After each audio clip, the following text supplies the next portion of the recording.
Dear students, today we are going to see a new lesson that is about carbon.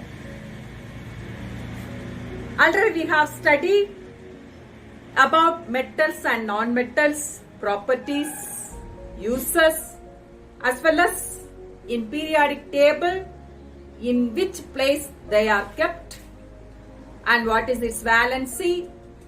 Everything we have discussed already. Okay, carbon is a non-metal, you know very well. Its symbol is C. Carbon symbol is C.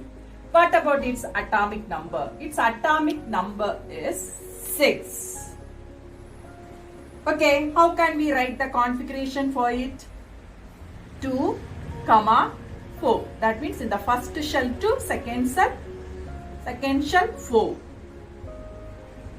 Then what about its valence electrons? Valence electrons 4 as well as valency also 4. Okay, this is about carbon.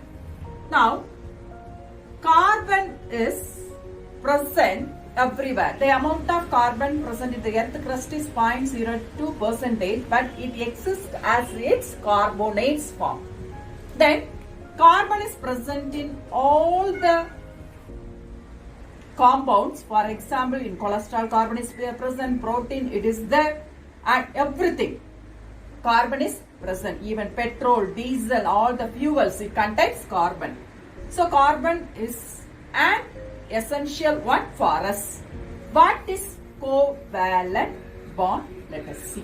What is covalent bond? Already we have discussed what is ionic bond.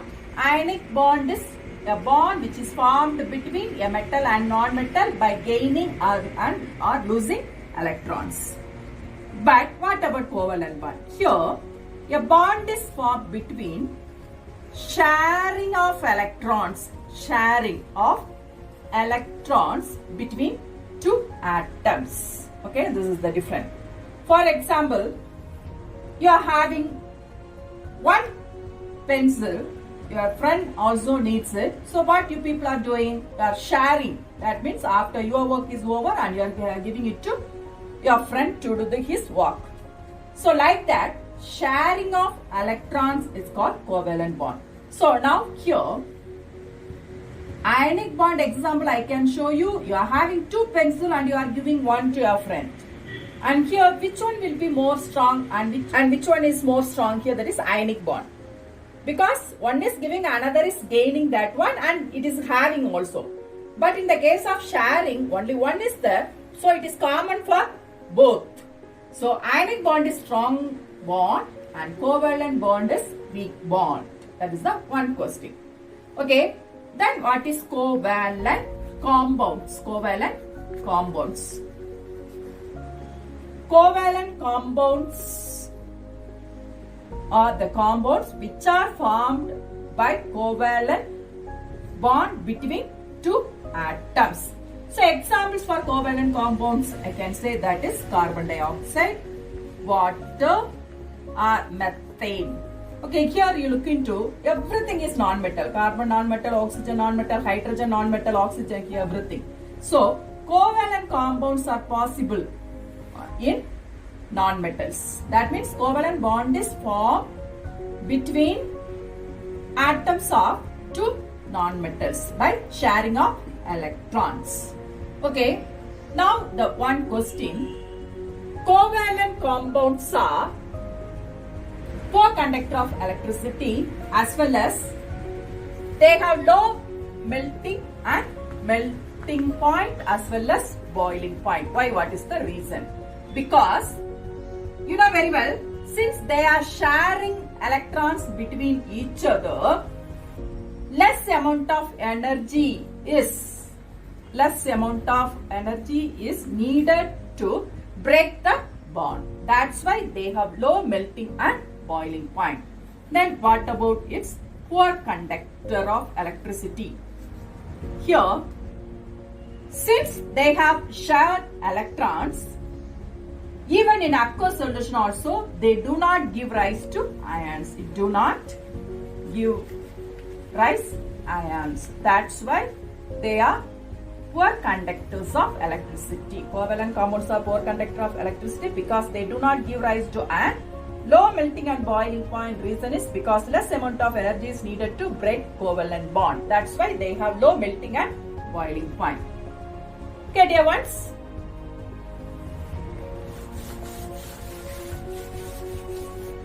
Now, let us see why carbon forms only covalent bond or covalent compounds. You know very well, carbon outer shell 4 electrons. The first point, if it gains 4 electrons, from other atom, what will happen to the number of electrons? Now number of electrons will be 10. Is it actually? Its atomic number is 6, so electrons also will be 6 and everything. Now electrons will be 10. But what about protons? Protons will be 6 only. So protons are accumulated at nucleus. So for the nucleus to hold 10 electrons in the respective shell, that is not possible.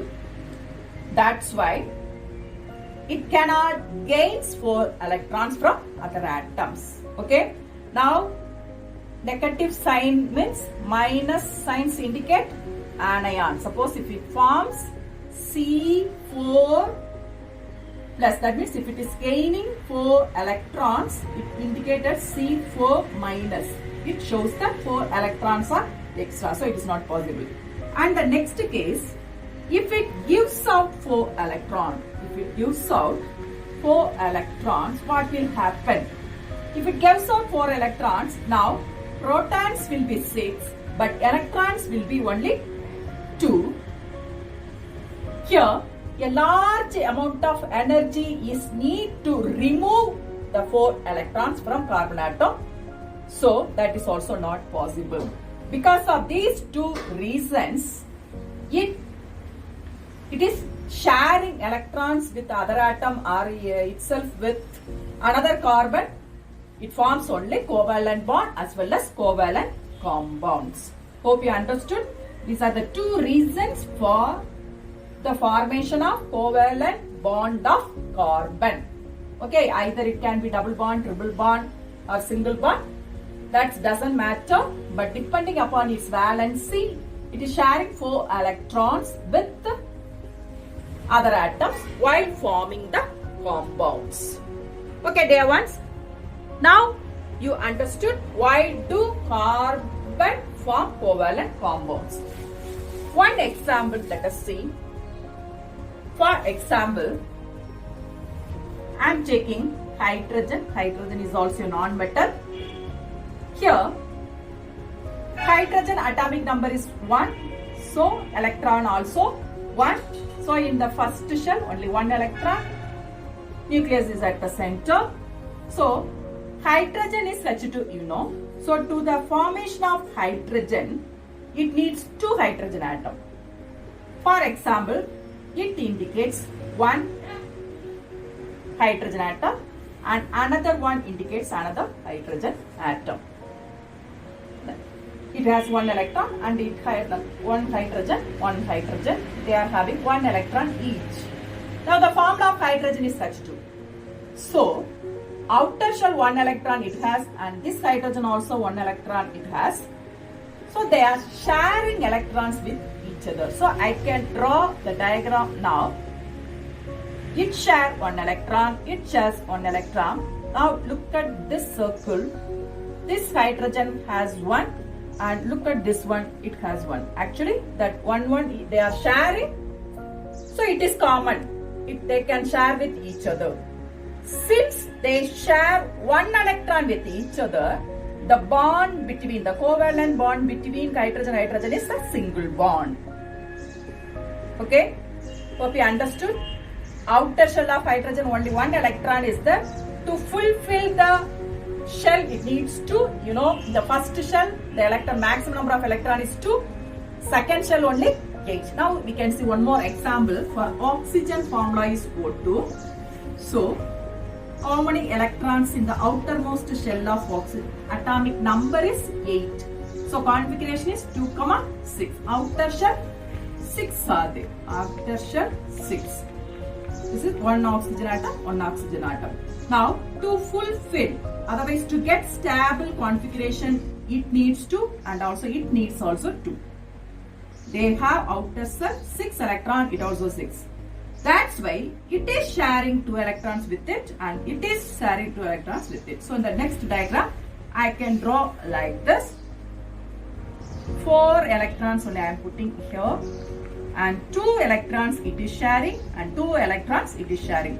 Now look at this oxygen, 8 is there, and look at this one, 8 is there. It is one oxygen atom, another oxygen atom. Since they are sharing 2 electrons, they form double bond, double covalent bond. Okay, here the bond is covalent bond, not ionic bond. Okay, hope you understood. Some of the examples we can see in the next class.